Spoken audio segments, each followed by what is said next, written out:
Well, Paul, first of all, can you just explain to us the work that you do exactly? We set up the Scottish Football Supporters Association about 18 months ago because there was no independent fans organisation representing Scotland within a European context. And there's an organisation in Europe called Football Supporters Europe, which we've now joined. And the whole idea is that we try and help make sure there's better representation for fans. And we also help fans groups with things like developing community ownership and campaigns and so on and so forth. And just what exactly are the advantages for clubs like Motherwell in getting that fan ownership?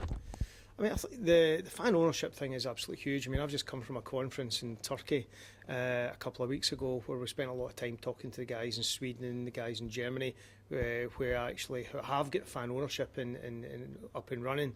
And it offers so many different aspects to a club that you don't actually get under traditional ownership. Probably one of the first ones is if you don't like your owner and he happens to own the shares, then you're stuck with them. Whereas under the community ownership, what happens in Germany, for example, is if they vote for a board, they vote for the president.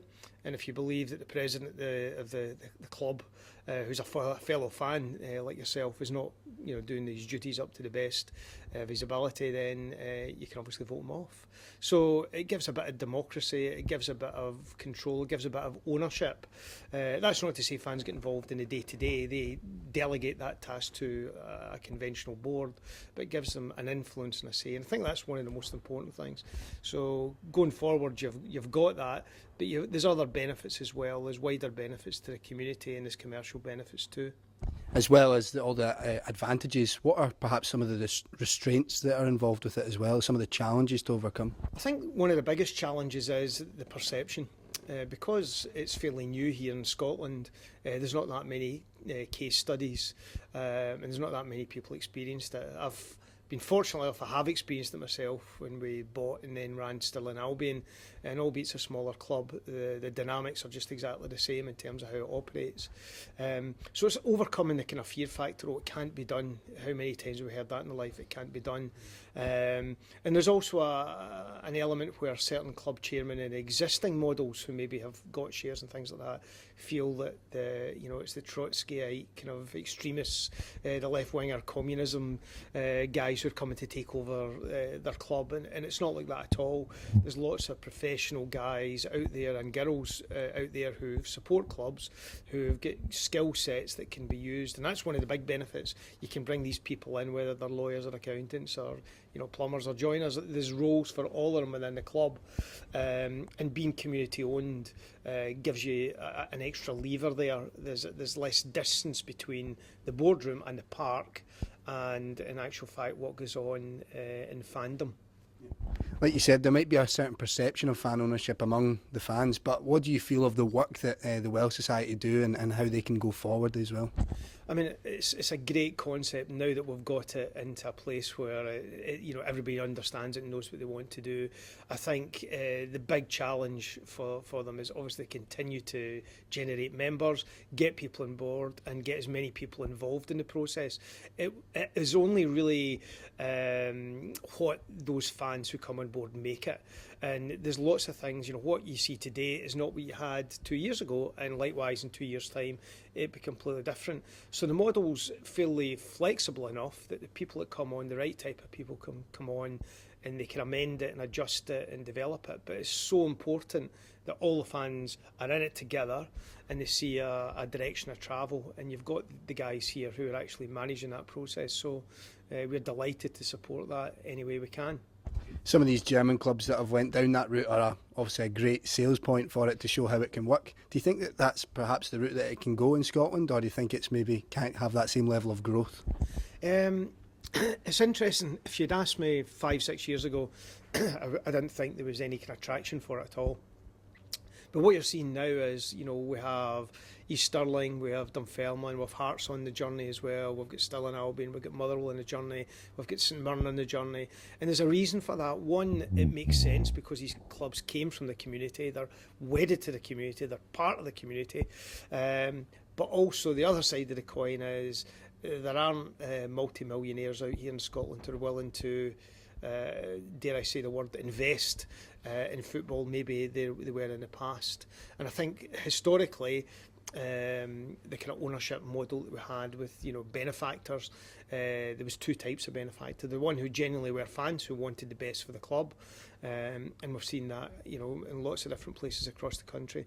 And there was ones who went in and saw an opportunity to take money, and we saw that places like Hearts and at Dunfermline, at Rangers, where people saw it in the exploiting the clubs that was held dear to those people in the community. So really, really important that we push all that aside. And the fact is, finding these other benefactors, they're so rare on the ground. St Mirren were for sale for 7 years. Dundee United have been for sale for 4 or 5 years. No one's willing to buy them. Why? Because you can't generally make money out of a football club. It's the old cliche that if you want to waste a couple of million, buy a football club, and you can do it quite easily. So it's more about getting the clubs into the community, getting them sustainable, and then they're on a journey that can go forward. And that's a big challenge to come from one model to the other. People looking at it might think that the size of the fan base is obviously a key part. Is it as important as it seems, or is it more just about the level of commitment? I think it's a level of commitment. I think you nailed it. It's a great expression, and I think we've seen it work at Stirling Albion with 500-600 fans. We're seeing it partially completed at Hearts with 13,500 fans. And some of the challenges we face when we talk to people about it, they would say your club's too small, so it doesn't work. And other people will say your club's too big, it won't work. Could this work at Celtic and Rangers? Of course it could. Well, if it works at Borussia Dortmund, why couldn't it work for Celtic and Rangers? So the size and the scale doesn't matter. It's the principle of it, and it's how you develop it. I mean, one of the other analogies we gave was it's like cars.